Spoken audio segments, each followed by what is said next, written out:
입속 건강이 몸속 건강이다. 건강에 대한 모든 정보를 전해드리는 치위생사 치실이입니다.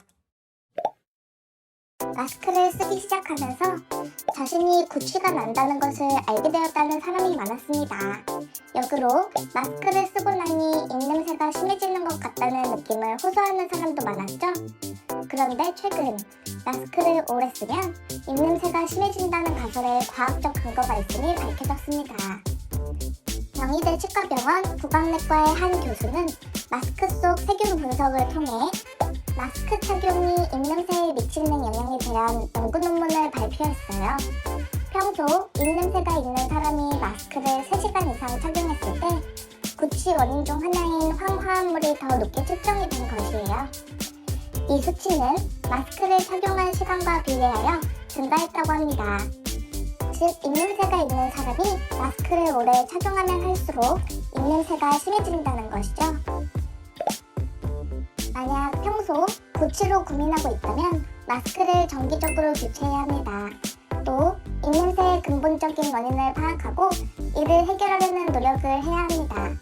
실내 마스크 착용 의무가 해제되면서 이런 입냄새를 없애기 위한 방안으로 껌 판매가 급증했다고 하죠. 마스크를 쓰지 않은 상태로 대면 활동이 많아지니 임시방편으로 껌을 씹는 사람이 늘어난 것인데요. 그러나 껌은 입냄새를 없애는 데 도움을 주지 않습니다. 오히려 치아에 지속적인 힘이 가해져 균열이나 마모가 발생할 가능성이 높아 껌을 씹는 행위는 지양하는 것이 좋다고 합니다. 입냄새의 원인은 결국 세균입니다. 이 세균은 입안에서 채 제거되지 못한 음식물 찌꺼기를 먹고 자라납니다. 또 건조할수록 번식 활동이 활발해집니다. 아침에 일어났을 때 입냄새가 심하게 느껴지는 것도 이와 같은 원리예요. 자는 동안에는 아무래도 침 분비가 줄어 입안이 건조해지기 때문입니다.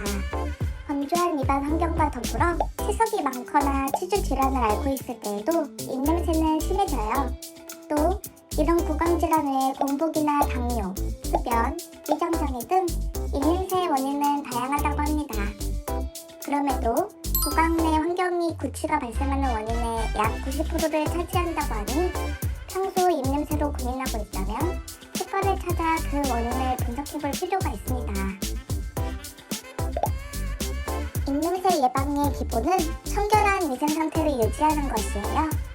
입냄새의 원인이 세균에 있는 만큼 세균의 먹이가 되는 음식물 찌꺼기가 치아 사이사이에 남아있지 않도록 해야 합니다. 특히 혀를 닦는 것도 잊어서는 안 됩니다. 세균 번식이 쉬운 곳 중에 하나가 바로 혀 표면인데요. 혀 표면의 오돌토돌한 털 유지에는 음식물 찌꺼기나 세균이 남아있기 쉽습니다. 혀를 닦을 때에는 안에서 바깥쪽으로 반복해 닦아줘야 합니다.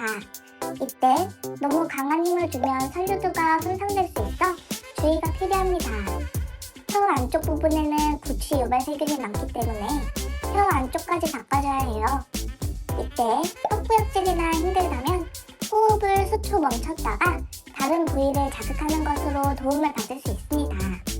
치아 사이사이, 치아 잇몸 사이 틈을 놓치지 말아야 합니다. 이 틈을 제대로 닦으려면 치실이나 시간 칫솔을 사용해야 하겠죠? 그러나 이렇게 양치질을 열심히 한다고 해도 분명 제대로 닦이지 못하는 부위도 있습니다. 그래서 최소 1년에 한 번 정도는 스케일링을 진행해야 합니다. 1년 주기 정도로 스케일링을 진행하면 치석이 지나치게 많이 쌓이지 않은 상태에서 제거가 가능합니다. 입냄새의 원인도 치주질환의 원인도 결국 입속 세균에 있어요. 껌이나 가글 등의 임시방편으로 입냄새를 잠시 감추려 하거나 가글이 양치의 대체가 된다고 생각해서는 안 됩니다. 올바른 양치질을 통해 입안의 이물질을 확실히 제거하여 유해균의 먹이가 되는 치태나 치석이 생기는 일을 최소화하는 것이 입냄새를 없애는 방법이자 치아를 건강하게 유지하는 유일한 방법임을 잊지 말아야 합니다.